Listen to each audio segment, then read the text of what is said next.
আওয়ামী লীগের মতো একটি দলকে বাইরে রেখে যে নির্বাচন হবে সেই নির্বাচনকে অবাধ সুষ্ঠু নিরপেক্ষ নির্বাচন বলা যাবে না। এখন কতটা গ্রহণযোগ্যতা আমাদের বিশ্বে আমরা আগেও দেখেছি, শেখ হাসিনা নির্বাচনের সময় এই কথাটা আমি বলেছিলাম এবং দেখেছি। তখনও কিন্তু অনেক দেশই তখন দেখা গেল তাদের স্বার্থে, নিজের দেশীয় স্বার্থের জন্য তাকে মেনে নিয়েছেন। তারা যদিও বলেছেন নির্বাচন ভালো হয় নাই, কিন্তু ব্যবসা বাণিজ্য সম্পর্ক সবই রেখেছেন।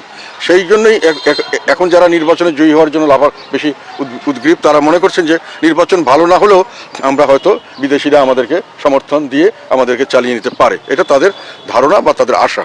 তবে আমি বিশ্বাস করি, শেখ হাসিনার সময় আমি বলেছিলাম, এখনও বলছি, এই ধরনের নির্বাচন করে বেশি দিন সরকার টিকে থাকতে পারবে না।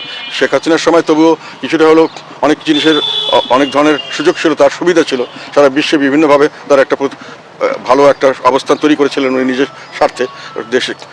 এখন কিন্তু অর্থনৈতিক অবস্থা অত্যন্ত খারাপ, দেশে আইন শৃঙ্খলার অবস্থা অত্যন্ত খারাপ, বেকার সমস্যা চরম থেকে চরমের দিকে যাচ্ছে, প্রতিদিন বোকা মানুষের সংখ্যা।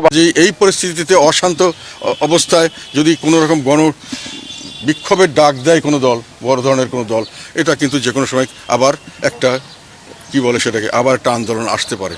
সেই আন্দোলনের মাঝখানে আবার এই সরকার টিকে থাকতে পারবে কিনা, এটা নিয়েও আমার সন্দেহ আছে। আমি সম্ভাবনা ভালো দেখছি।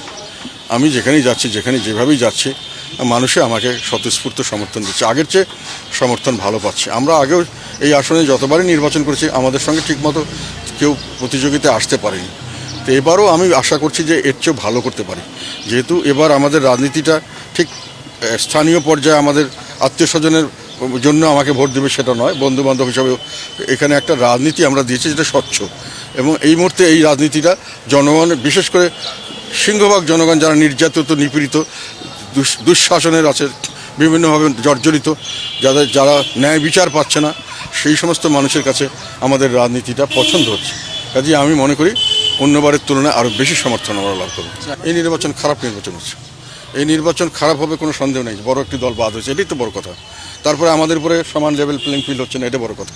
প্রতিদিন সংঘর্ষ হচ্ছে, মানুষ হত্যা করা হচ্ছে, মানুষ মারা যাচ্ছে, এবং সেটা নিয়ে আবার সংঘর্ষ হচ্ছে, এটা খারাপ কথা। কাজে ইতিহাসের সবচেয়ে ভালো কি দেখে আমি বলবো সেটা আমি এখনও পরিষ্কার নই, কারণ ইতিহাসের অনেক নির্বাচন, আরও ভালো নির্বাচন দেখেছি।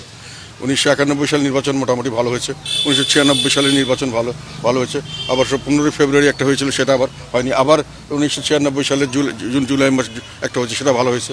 2001 সালের নির্বাচন ভালো হয়েছে, 2008 সালের নির্বাচন ভালো হয়েছে। নির্বাচন ভালো হয়নি 2014 সালে, 2018 সালে, 2024 সালে, সেগুলো। কাজে উনি যদি কম্পেয়ার করতে চান, এখন ওর চেয়েও খারাপ নির্বাচনের দিকে যাচ্ছি বলে আমার আশঙ্কা।